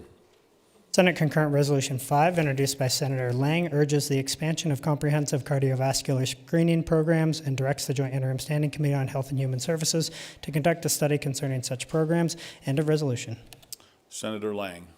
Thank you, Mr. President. I move that we refer SCR 5 to Senate Health and Human Services. If there are no objections, so ordered. Assembly Concurrent Resolution 4, introduced by Assemblywoman Summers Armstrong, etc., directs the Joint Interim Standing Committee on Government Affairs to conduct a study of the use of polygraphic examinations on certain employees. End of resolution. Senator Lang. Thank you, Mr. President. I move that we refer ACR 4 to the Committee on Legislative Operations and Elections. If there are no objections, so ordered.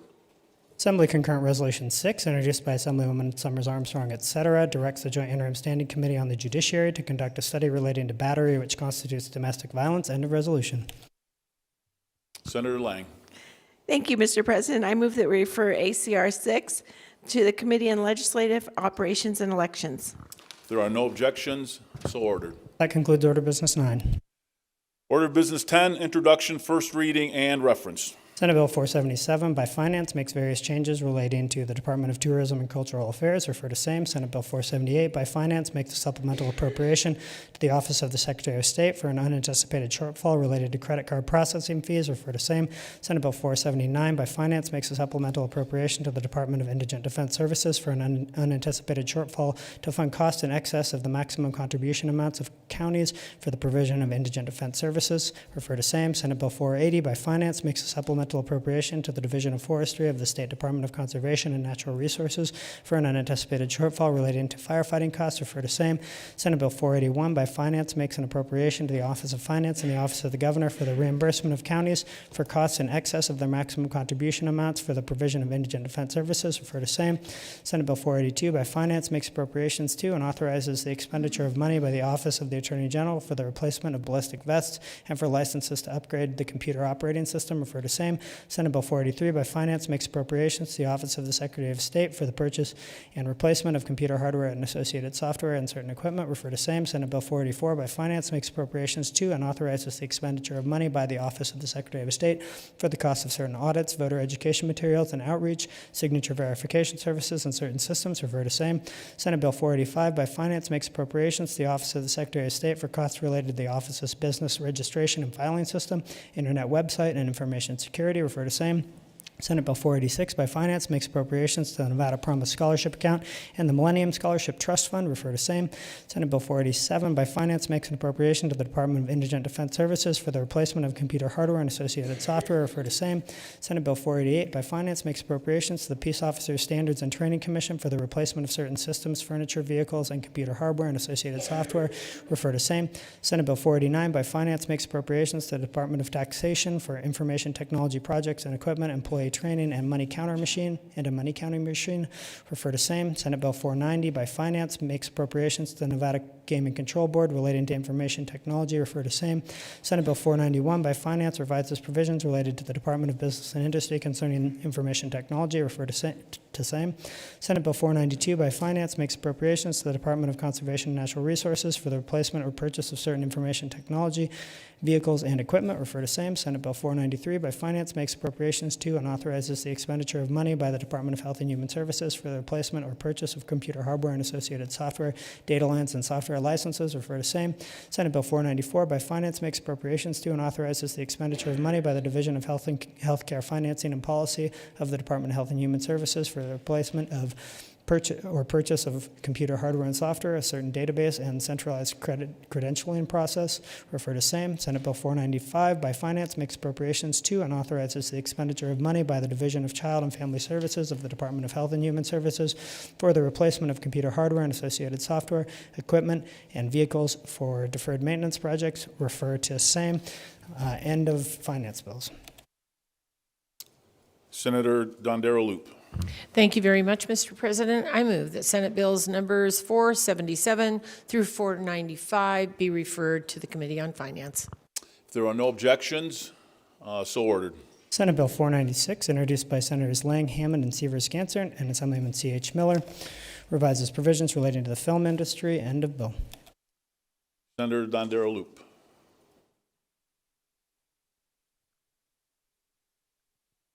Thank you very much, Mr. President. I move that Senate Bill 496 be referred to this Committee on Finance.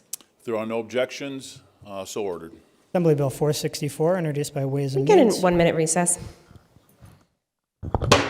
We are in recess.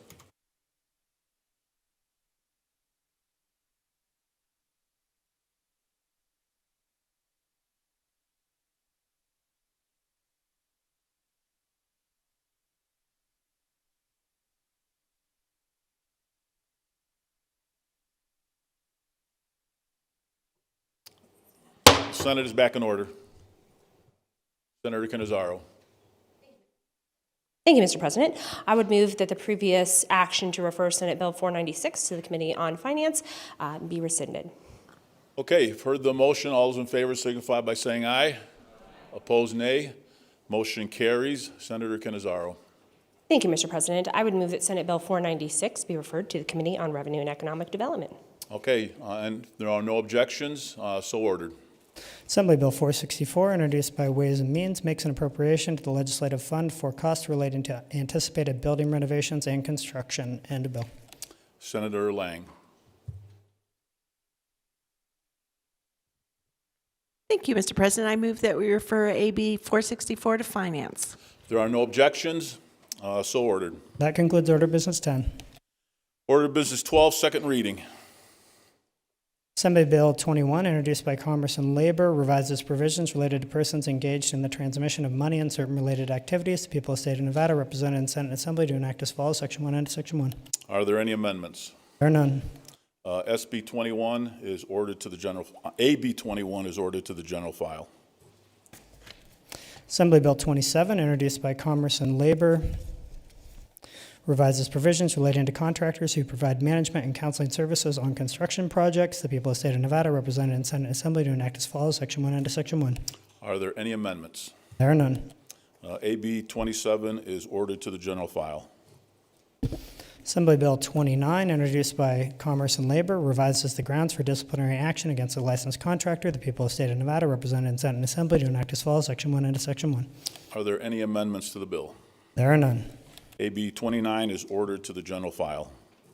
Assembly Bill 78, introduced by Assemblywoman Brown May, exempts certain providers of jobs and day training services from licensure as nurses. The people of the state of Nevada, represented in Senate and Assembly, do enact as follows. Section 1 and Section 1. Are there any amendments to the bill? There are none. AB 78 is ordered to the general file. Assembly Bill 107, introduced by Commerce and Labor, revises provisions governing certain pharmacies located outside this state. The people of the state of Nevada, represented in Senate and Assembly, do enact as follows. Section 1 and Section 1. Are there any amendments to the bill? There are none. AB 107 is ordered to the general file. Assembly Bill 146, introduced by Assemblywoman Marzola, revises provisions governing video service. The people of the state of Nevada, represented in Senate and Assembly, do enact as follows. Section 1 and Section 1. Are there any amendments to the bill? There are none. AB 146 is ordered to the general file. Assembly Bill 236, introduced by Assemblywoman Monroe Moreno, revises provisions governing the practice of psychology. The people of the state of Nevada, represented in Senate and Assembly, do enact as follows. Section 1 and Section 1. Are there any amendments? There are none. AB 236 is ordered to the general file. Assembly Bill 276, introduced by Assemblywoman Duran, etc., revises provisions governing telehealth. The people of the state of Nevada, represented in Senate and Assembly, do enact as follows. Section 1 into Section 1. Are there any amendments to the bill? There are none. AB 276 is ordered to the general file. Assembly Bill 354, introduced by Assemblywoman Howdegi, revises provisions relating to firearms. The people of the state of Nevada, represented in Senate and Assembly, do enact as follows. Section 1 into Section 1. Are there any amendments to the bill? There are none. Senator Hansen. Thank you, Mr. President. I move that Assembly Bill 354 be taken from its place on the second reading file and placed on the Secretary's desk. You've heard the motion. Senator Hansen. Thank you, Mr. President. It's interesting we had our discussion with... Point of order. I don't believe Yes. this is a debatable motion. I believe he can make remarks. Is that correct? Yes, so he can make remarks. He can make remarks on a motion to explain the motion. Thank you, Mr. President. In Mason's Manual of Legislative Procedure, which is our guide in this procedure, it says very clearly in Section 42, there must be opportunity to debate. Whenever a legislative body is making decisions, the members must have an opportunity to debate the proposals to be voted upon. They have the right to express their opinions and hear the opinions of others to aid them to come to an agreement and reach valid joint decisions.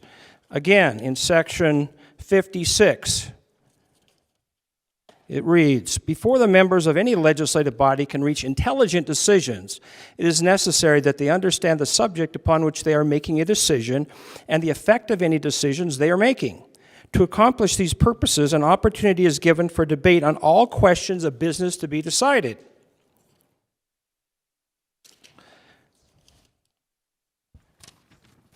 It continues. Senator Hansen, if you could just be very specific about why you're making I am. the This motion. is absolutely tied to the purpose of the motion. Thank you. As an essential part of this free discussion, every member must have a right to present that member's own views for the consideration of other members of the body, to have the opportunity to persuade them to that member's way of thinking, and to be able to listen to the debates of others. Last point, Section 90. Right to debate. Debate, and this is Section 90 of Mason's. Debate is the essential feature of a legislative body. It is the means by which opinions of members are exchanged, proposals are deliberated, and conclusions are reached on the business before the body. Members have the right to try to persuade the majority to accept their views, and there can be no legal wrong from such an attempt. It is a fundamental rule of parliamentary procedure governing all legislative bodies that the opportunity to deliberate and, if possible, convince their fellow members is the right of the minority, of which they cannot be deprived by the will of the majority. Now, the purpose of this motion is, frankly, we need to take these two bills, and I will make the same statement on 355 in a minute, and we need to re-refer them back to the Senate Judiciary Committee, who I have complete confidence in, by the way. The reason is we have not had an opportunity to have a vigorous, honest, and robust debate on these gun bills. Now, we had in the same Senate committee on Friday a very interesting discussion on the Fourth Amendment. In fact, it was one of the proudest moments I've had as a senator to hear a very in-depth discussion of the importance of protecting fundamental constitutional rights. The whole debate revolved around the right of the people to be secure in their persons, houses, papers, and effects against unreasonable searches and seizures shall not be violated. We talked about that for an hour and a half because we are very much afraid of infringing on fundamental constitutional rights. Now, with these two bills, number one, we had a token so-called hearing in which the proponents of the bills got to speak for an hour and 45 minutes.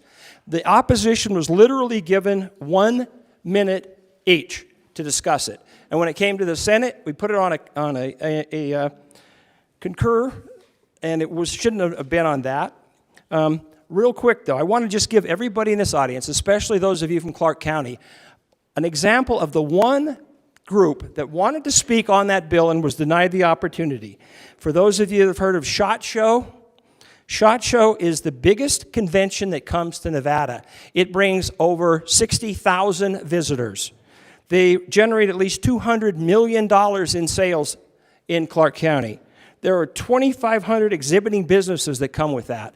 And guess who wanted to talk and complain about that? Point of order, Mr.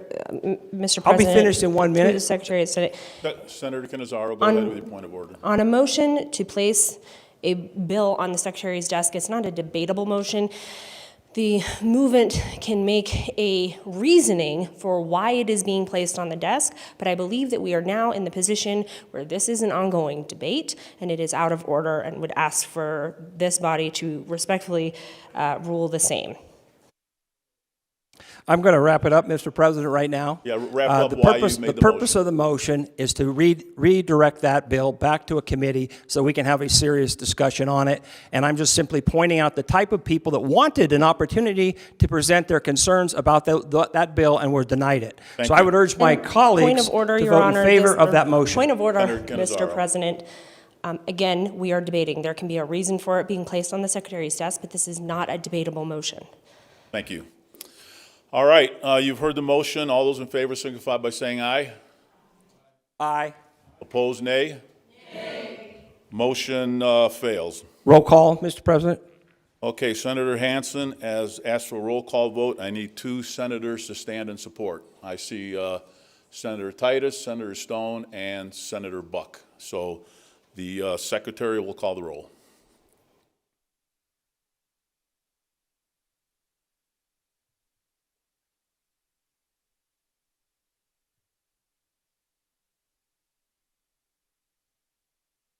Okay, we have 7.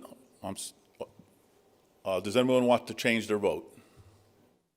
Seeing none, the Secretary will close the roll. The ayes are 8, the nays are 12. The motion fails. AB 354 is ordered to the general file. Assembly Bill 355, introduced by Assemblywoman Howdy, etc., revises provisions relating to firearms. The people of the state of Nevada, represented in Senate and Assembly, to enact as follows: Section 1 into Section 1. Are there any amendments to the bill? There are none. Second, okay, Senator Hansen, if you could stay on the motion, and please don't repeat yourself if. Thank you. I will same do the thing. exact same motion. I move that Assembly Bill number 355 be taken from its position on the second reading file and placed on the Secretary's desk for essentially the same exact reasons, to give us an opportunity to have a serious, robust discussion. Thank you, Mr. President. Thank you. You heard the motion. All those in favor signify by saying aye. Aye. Opposed, nay. Nay. Motion fails. Roll call vote, Mr. President.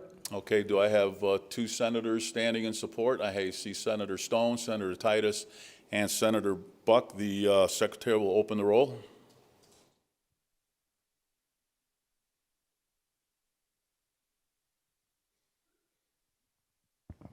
Anyone wish to change your vote? Seeing none, the Secretary will close the roll. The yeses are 8, the nays are 12. The motion fails. AB 354 is ordered to the general file.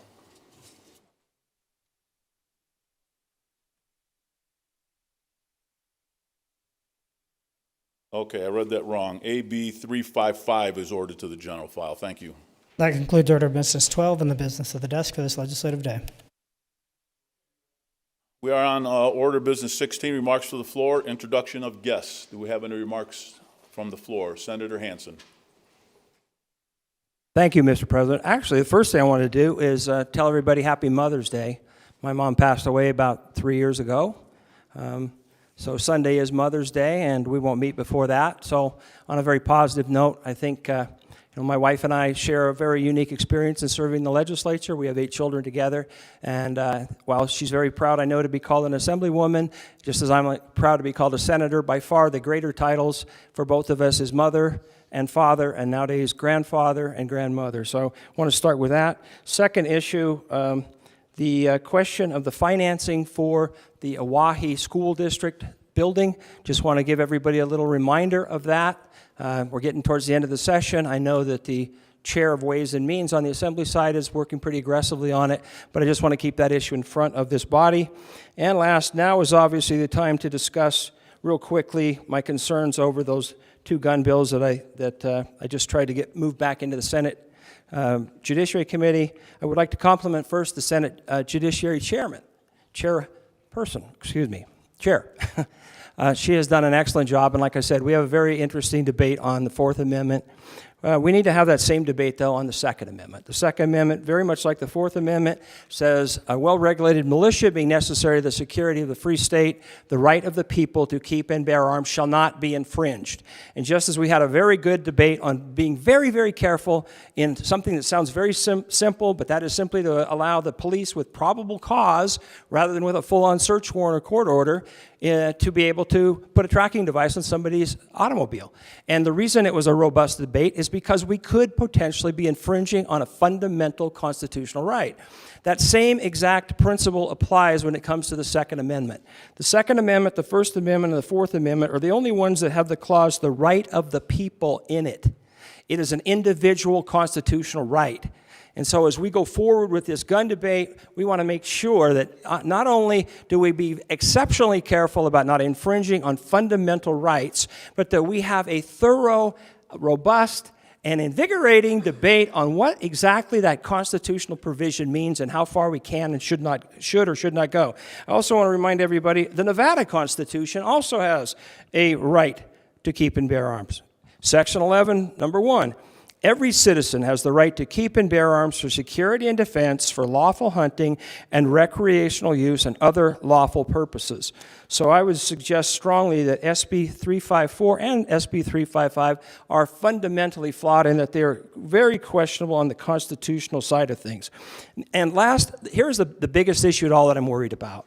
There's been, in my 7 sessions here, an absolute erosion, especially in the Assembly, of the concept that I mentioned from the Manual of Legislative Procedures. Everybody in this room has a right to represent their district, to have their voices heard, even if it's in the minority or an unpopular position, and to allow those things to go forward fairly and completely.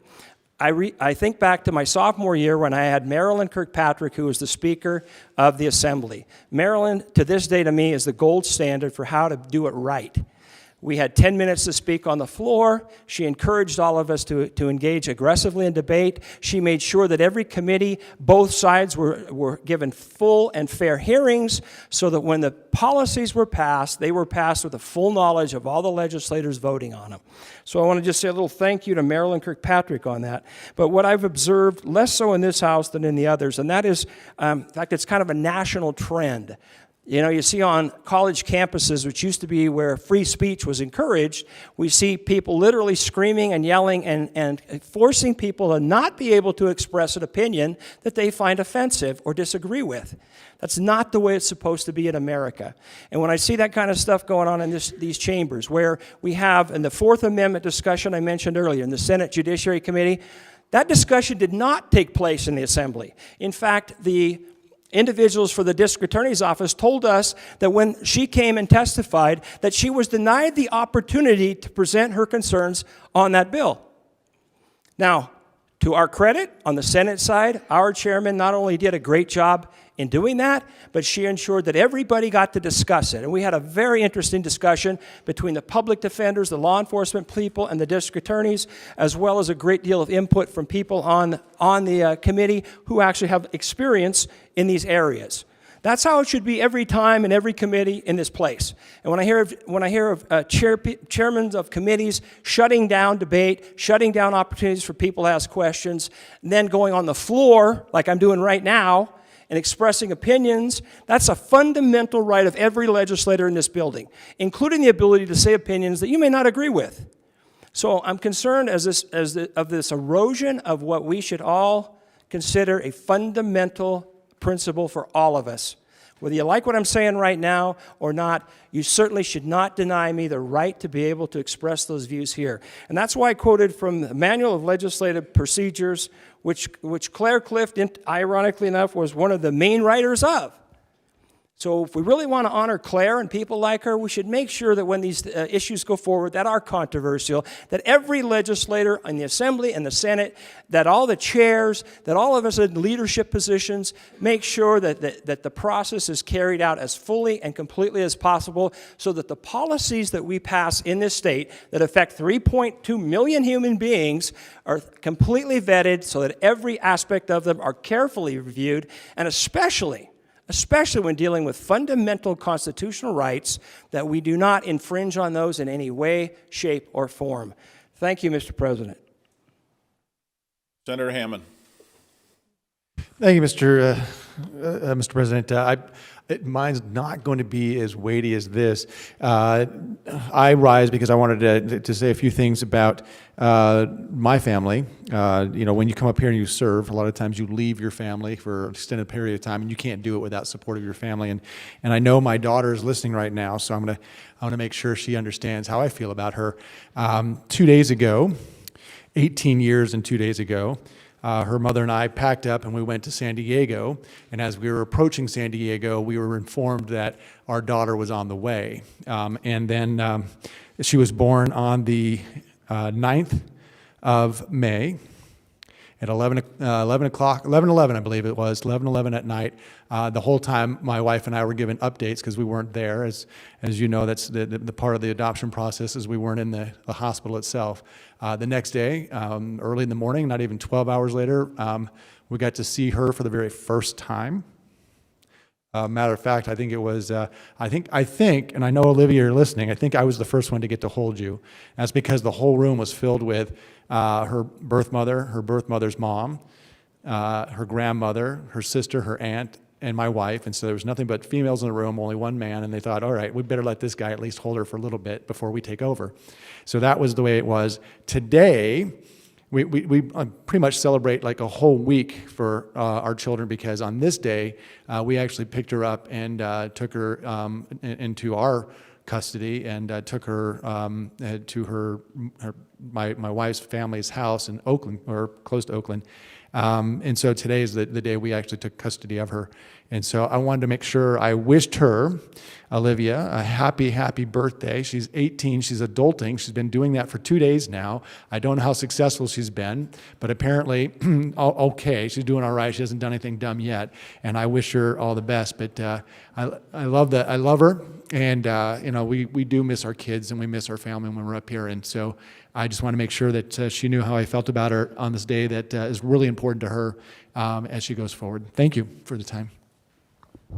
Senator Severs-Gansert. Thank you, Mr. President. I just want to take a moment to thank the Majority Leader and also our staff for all the work that was done around the Senate Hall of Fame. It takes a lot of organization between the reception that we had, the seating of everyone, on the floor here, and the script. And I know it's a long day for all of you. And so anyway, I'm just very grateful for the organization and also for the Majority Leader's work on this effort too. Thank you. Senator Scheibel. Thank you, Mr. President. I just wanted to let everybody know that the Senate Committee on Judiciary will be meeting at 2 p.m. today. Thank you. Thank you. Senator Neal. Thank you, Mr. President. I wanted to announce that the Senate Committee on Revenue will meet at 2. Okay, seeing no further remarks, Senator Cannizzaro. Thank you, Mr. President. With all of that, I would move that the Senate stand in adjournment till the hour of 11 a.m. on Monday, May 15th, 2023. You've heard the motion. All those in favor signify by saying aye. Opposed, nay. Motion carries. We are adjourned.